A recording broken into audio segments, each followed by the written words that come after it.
Hi, welcome to Fiber Hustle. My name is Chip, and this is the Side Hustle Quilting Edition. Tonight, we're going to work on Alison Glass Trinket Sew-along Block 3, Lines 3. So, grab your favorite beverage, and let's get sewing.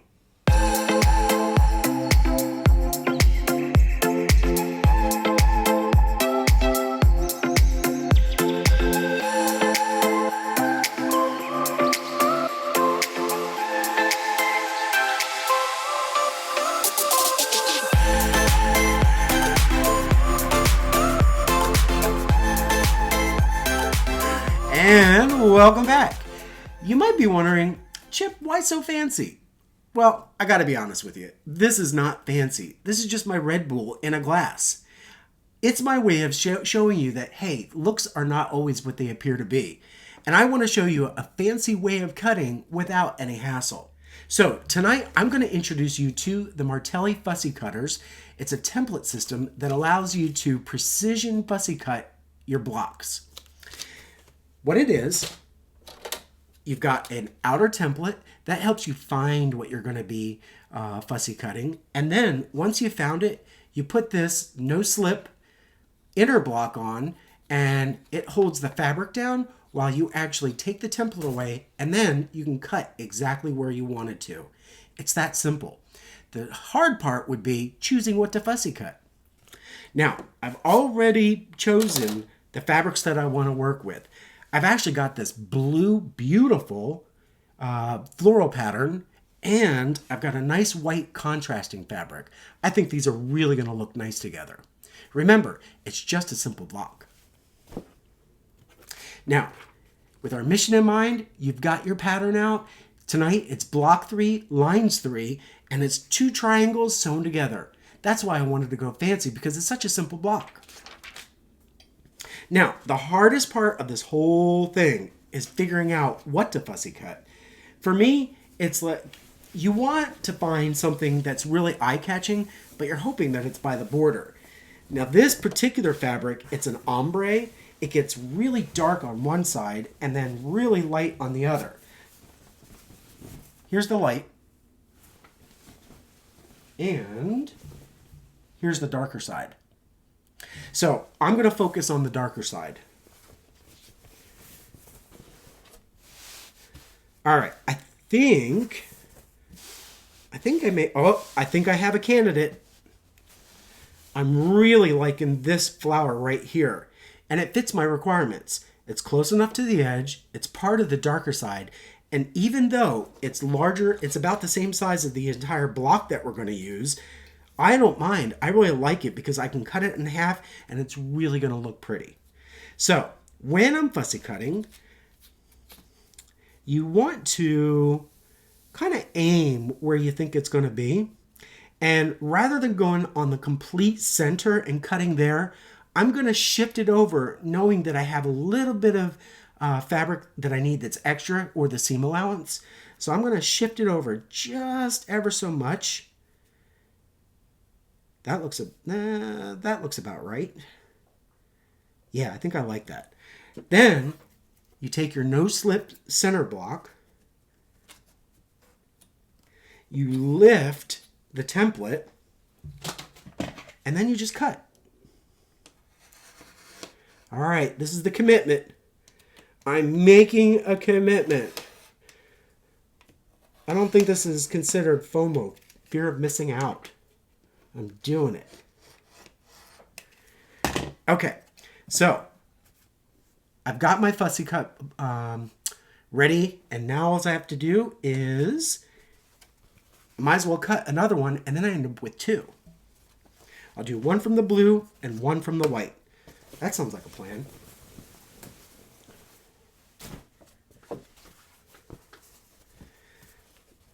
This is great. This Alison Glass part of the road trip, it has what are these called? Starfish? I think they're little starfish. Those are cool.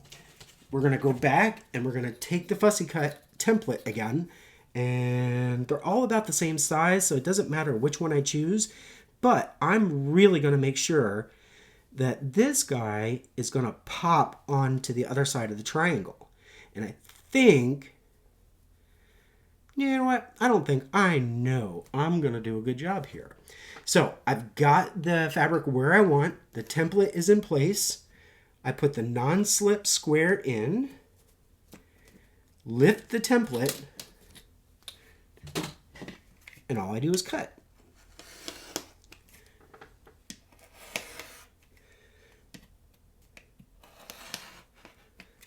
I think after this cutting, I may deserve a Red Bull and a fancy glass. Oh, there we go. All right, so now I've got my 2 pieces of fabric cut out, and you know what comes next. We need to iron it.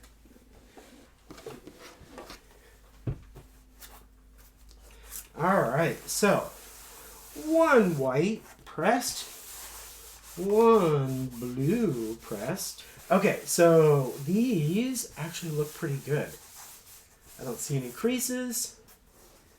And one thing that I want to do before we actually get going on that is I want to make sure that we're cutting only what we're going to use, because then we're going to put that on top of our pattern piece.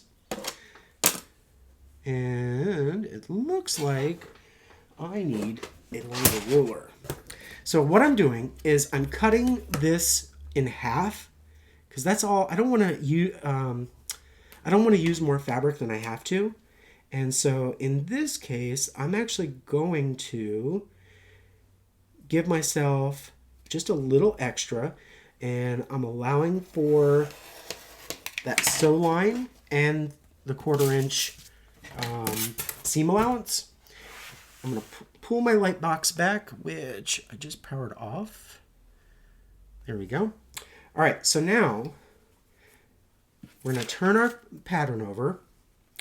We are going to, we're going to place our little starfish, and then we're going to place our flower. And tonight it's really important because I pretty much precision cut this in advance to the size of the finished block, which most times in paper piecing you won't do, but I think we're going to be good. So now that I've got my fabric in place, I flip it over, and we're going to take it to the machine.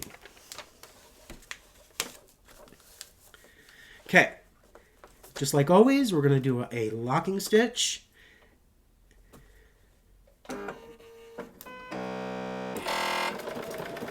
Great.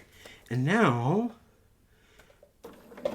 we want to change our stitch to 2.0, and that's going to shorten the stitches, because we're actually going to be tearing this apart when we rip the paper off, and we don't want our stitches to come loose. I'm sewing directly on that line. Ba-ba. Not going too fast. We really want to do a good job. And we are there. Another locking stitch and cut. Now, this is the size of the block, and you're not going to believe what I did. Okay, accidents happen, and this is something that you're going to have to be careful of when you're doing paper piecing. If you're not careful, your fabric can fold over and actually get in the way. And I just sewed on top of it, so we're going to make a little repair. So what? It's, it's real life. Now, rather than taking the whole stitch apart, I only need to take apart a few stitches.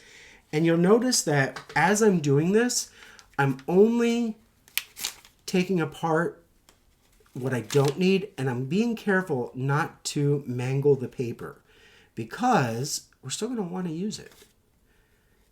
And we're almost there. If you guys have ever watched Fons and Porter, man, they have some, especially if they're doing a telethon, things happen when it's live. This wouldn't happen to Angela Wolf. All right, so all I got to do, it's really easy to repair.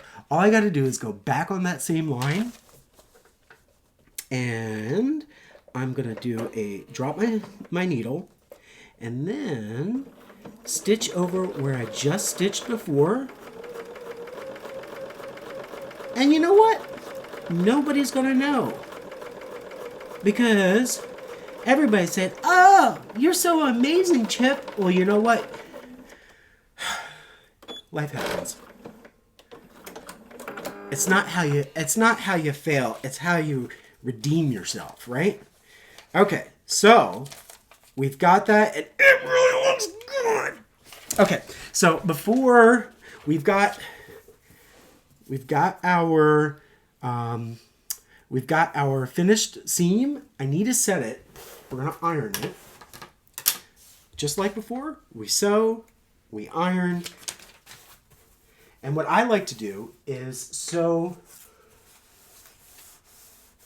like to iron right on the top. And then I'll do the same thing. Actually, I iron the paper. I'm not setting the iron and leaving it there, so it's not going to catch fire. But we've got our block there, and I've already trimmed the seam allowance, so I don't need to do anything else. All I need to do is trim the paper itself. Okay, so I've got my ruler, and I've got my rotary cutter. You know what that means. Count Dracula. 1. Say it with me. 2. 2 cuts.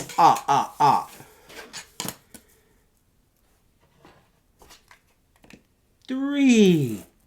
3 cuts. And 4. Oh yeah. Okay, so we've got our finished block, and it looks great. So you'll notice that there is a little bit more here, you'll notice that there was a little bit more here that it left with the paper. But I'm telling you what, seam allowance can be made up when you're piecing things together. Nothing is beyond repair. So just because it's right here, I have that seam allowance that's still available to me, and I'm still going to have just enough room to stitch. And what I'll probably do is stitch it twice just to make sure it's secured when I go to piece the blocks together. But I think it's a really good job. I think it deserves some fancy go-go. Try fussy cutting for yourself, and see you next time. Let's get to block 4, lines 4. Bye for now.